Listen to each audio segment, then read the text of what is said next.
পৃথিবীর শীর্ষে অবস্থিত উত্তর মেরু পৃথিবীর অন্যতম চরম ও মনোমুগ্ধকর এলাকা।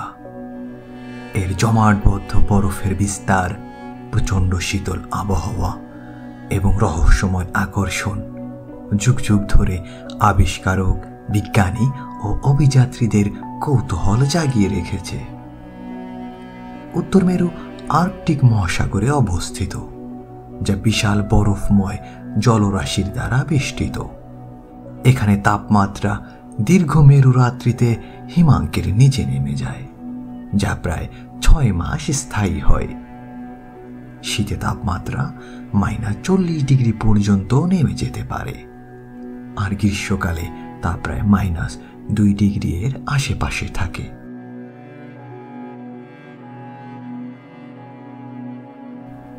চরম আবহাওয়া, অনিশ্চিত ঝড় এবং বরফের পরিবর্তনশীল অবস্থার কারণে এই অঞ্চলটি নেভিগেশনের জন্য অত্যন্ত চ্যালেঞ্জিং।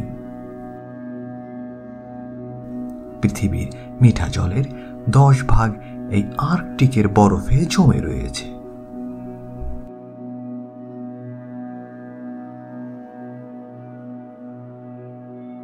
আর্কটিকের সবচেয়ে মুগ্ধকর প্রাকৃতিক ঘটনাগুলোর মধ্যে একটি হল অরোরা বোরিয়ালিস বা উত্তর আলোকমালা। যখন সূর্য থেকে আসা আয়নিত কণা পৃথিবীর চৌম্বকীয় ক্ষেত্রের সাথে সংঘর্ষ করে, তখন এই আলো সৃষ্টি হয়। এটি সবুজ, গোলাপি, বেগুনি ও লাল রঙের নৃত্যময় আলোয় মেরু আকাশকে আলোকিত করে। এই আশ্চর্যজনক দৃশ্য দেখার সেরা সময় হল সেপ্টেম্বর থেকে এপ্রিল পর্যন্ত। উত্তর আলোকমালা শুধুমাত্র দৃষ্টিনন্দন নয়, এটি আর্কটিক অঞ্চলের আদিবাসী জনগণের জন্য গুরুত্বপূর্ণ, যারা বিশ্বাস করে এটি তাদের পূর্বপুরুষ বা দেবতাদের আত্মার প্রতিফলন। আজও বিশ্বের বিভিন্ন প্রান্ত থেকে পর্যটকরা এই বিরল ও মনোমুগ্ধকর প্রাকৃতিক দৃশ্য দেখতে আর্কটিক ভ্রমণ করেন।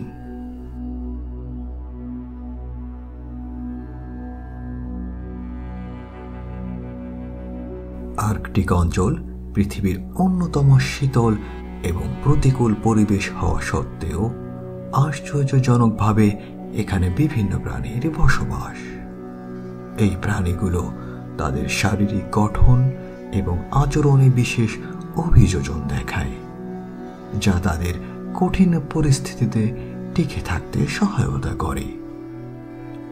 আর্কটিক ভল্লুক তার ঘন পশম, তাপ নিরোধক চর্বি এবং শক্তিশালী পা দিয়ে বরফে শিকার ও চলাচলে দক্ষ।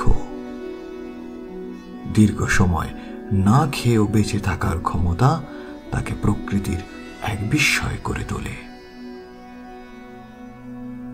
বেলুগা তিমির মতো সামুদ্রিক প্রাণীরা চর্বির স্তর এবং বিশেষ শ্বাস প্রশ্বাস পদ্ধতির মাধ্যমে ঠান্ডা জলে টিকে থাকে।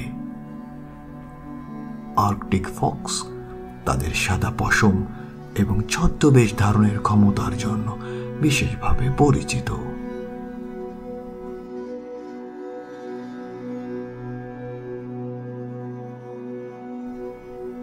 এখানে রয়েছে নারোয়াল নামের অদ্ভুত সামুদ্রিক প্রাণী, যার মাথার কাছে মনে করা হয় ধারালো শিং রয়েছে।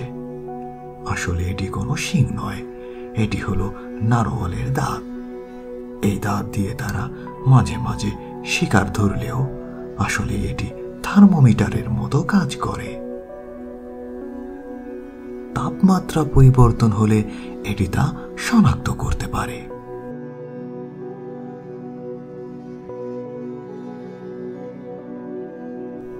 আর্কটিক শুধুমাত্র বন্যপ্রাণী নয়, বরং এটি এমন আদিবাসীদের বাসস্থান যারা হাজার হাজার বছর ধরে এর চরম পরিবেশে নিজেদের মানিয়ে নিয়েছে।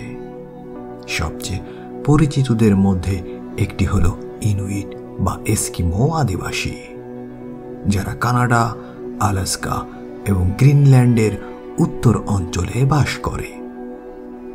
ইনুইটরা দক্ষ শিকারী এবং মৎস্যজীবী। তাদের সংস্কৃতি বরফ ও সাগরের সাথে গভীরভাবে সম্পর্কিত। তারা ঠান্ডা সহ্য করার জন্য উন্নত সরঞ্জাম এবং প্রযুক্তি তৈরি করেছে, যেমন কায়াক শিকার করতে এবং ইগলু আশ্রয় তৈরি করতে।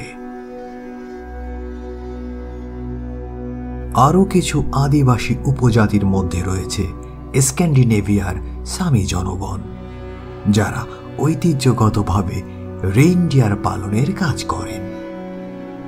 বিশেষ পোশাকের জন্য তারা পরিচিত, যা তাদের ঠান্ডা থেকে রক্ষা করতে সাহায্য করে। এই সম্প্রদায়গুলি অনেক ক্ষেত্রে আধুনিক হলেও তারা তাদের ঐতিহ্যবাহী জীবনধারা বজায় রেখেছে।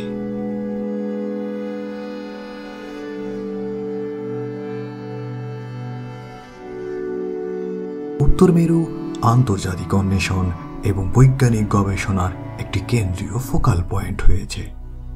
অনেক দেশ আর্কটিক অঞ্চলের উপর তাদের অধিকার দাবি করে, যেমন কানাডা, রাশিয়া, যুক্তরাষ্ট্র, নরওয়ে এবং ডেনমার্ক। এসব দেশ দীর্ঘদিন ধরে আর্কটিক পরিবেশ, তার বন্যপ্রাণী এবং প্রাকৃতিক সম্পদ যেমন তেল এবং গ্যাস নিয়ে গবেষণা চালিয়ে আসছে। সাম্প্রতিক বছরগুলোতে আর্কটিক একটি ভূরাজনৈতিক আগ্রহের বিষয় হয়ে উঠেছে। জলবায়ু পরিবর্তনের ফলে বরফ গলে নতুন শিপিং রুটের সৃষ্টি হয়েছে। সুতরাং এখন মানুষ সেখানে সহজে প্রাকৃতিক সম্পদের খোঁজে যেতে পারে।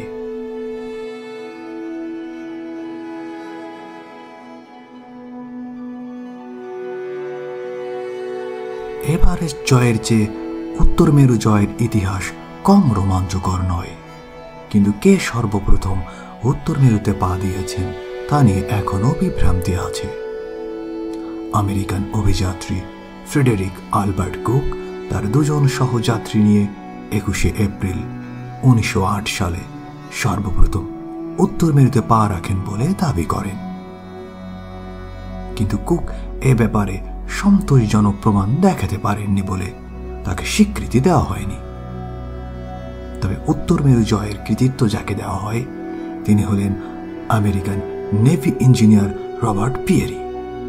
পিয়েরি দাবি করেন তিনি 1909 সালের 6 এপ্রিল সর্বপ্রথম উত্তর মেরুতে পা রাখেন, যদিও তার যাত্রার সঠিকতা নিয়ে এখনো বিতর্ক রয়েছে।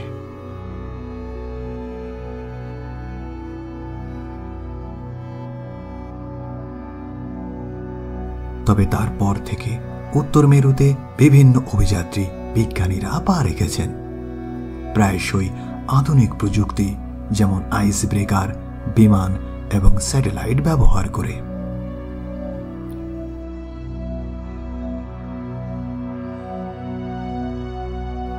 আর্কটিক অঞ্চলে বরফ এবং তীব্র ঠান্ডার কারণে কৃষি প্রায় অসম্ভব। তবে আদিবাসী জনগণের খাদ্যাভ্যাস গৃহপালিত পশু, শিকার এবং মৎস্য শিকারের উপরে নির্ভরশীল।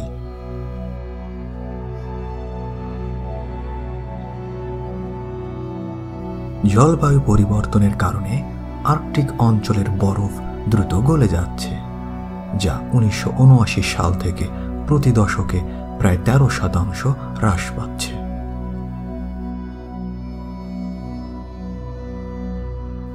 আসুন জেনে নিই উত্তর মেরু সম্পর্কে কিছু মজার তথ্য। উত্তর মেরুতে গ্রীষ্মকালে সূর্য প্রায় 6 মাস ধরে অস্ত যায় না এবং শীতকালে প্রায় 6 মাস ধরে উদয় হয় না। দক্ষিণ মেরু স্থলভূমিতে অবস্থিত, বিপরীতে উত্তর মেরু ভাসমান বরফের উপর অবস্থিত। উত্তর মেরু পৃথিবীর চুম্বকীয় উত্তরের অবস্থান, যা সময়ের সাথে সাথে পরিবর্তিত হয়। ভিডিওটি যদি ভালো লাগে তাহলে অন্যদের মাঝে শেয়ার করুন, লাইক দিন, আপনার মন্তব্য জানান এবং চ্যানেলটি সাবস্ক্রাইব করার জন্য বিশেষ অনুরোধ রইল। সকলকে ধন্যবাদ।